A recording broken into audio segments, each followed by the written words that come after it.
Now, it's very common to see aggressive behavior within your aquarium. And aggressive behavior is something that you really need to be watching, because if you are getting aggressive behavior, it will tend to lower the immune system of the fish.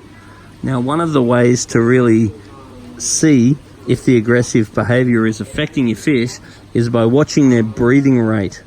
Because if one fish chases another fish and then the fish just goes on about their day and they don't seem particularly worried about it, and they don't seem to have been impacted in regards to chunked up or scales missing or fins missing, then it may not be the end of the world.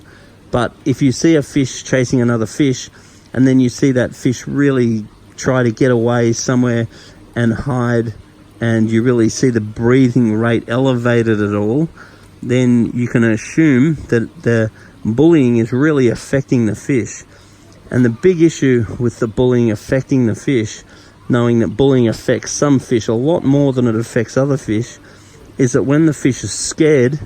all of their energy goes into the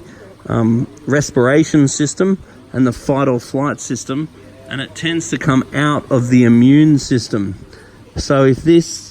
little bit of bullying happens, and then a little bit of bullying happens, and a little bit of bullying happens over a period of time, we may end up with a very compromised immune system. Then, when the immune system's down, the fish tend to pick on the individual even more, because when fish have a low immune system, the other fish tend to pick on them because they don't want that fish getting disease and potentially passing on to them. So you've really got to be accountable for aggressive fish, and being aware that aggressive fish can spark aggressive behavior, because fish do learn from the other fish. So if you leave an aggressive fish in there,